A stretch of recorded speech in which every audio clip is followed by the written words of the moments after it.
Kelley, you've got to have one of the most exciting jobs in agriculture, but little do people know about it. Yes, sir. Tell me how you got into working with livestock, the youth, and agriculture in general. Well, this facility is actually, my younger days was a big part of my life. I got into FFA when I was 15 years old. My ag teacher that I started with, he brought us here all the time.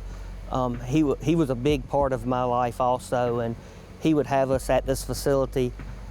This facility helped me grow as a person. It taught me how to win, taught me how to lose a whole lot. It just, everything about it. It teaches you how to get along with people. It teaches you how to handle adversity. You know, everything I feel like we do here molds young people for their future, and that's always meant a lot to me. I moved off and was able to come back and still show.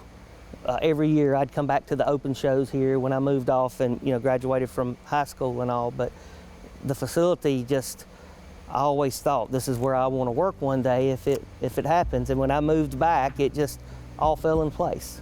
So tell me what you and your team do to get geared up for this, because this is an incredible amount of people that are here for almost 2 weeks, truthfully. Right. So what are you doing working months ahead to get ready for this event? This event ends Sunday.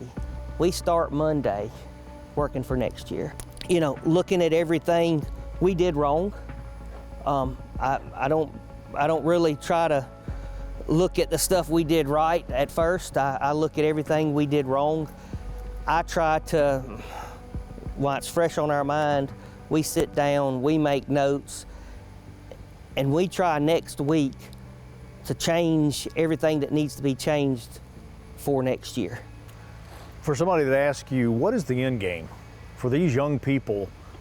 Some of them will go on to college with scholarships, doing what they're doing by showing. Others won't, but maybe they'll find jobs in agriculture or they'll work back on family farms. But how do you answer that question? What's the end game?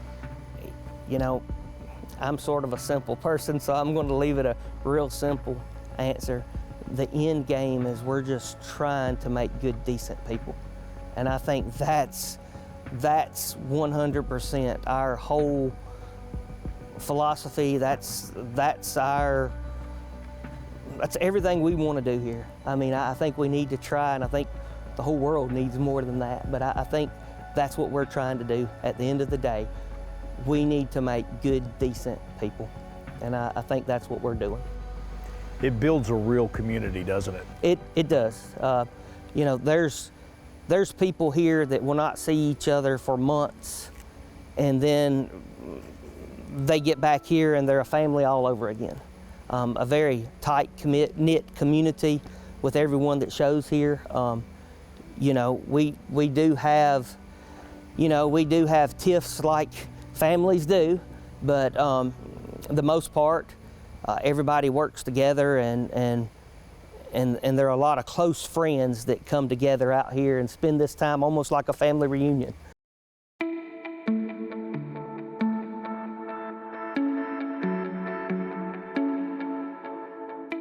When it comes to livestock, what's your favorite? The animals that are shown and the kids that are out here that are showing. What is it for Kelley that you love about this time of year? You know, this time of year, even with my own son, I'll use him as an example. You know, he had a good week, but at the end of the day, in the beds in the barn, he was up there.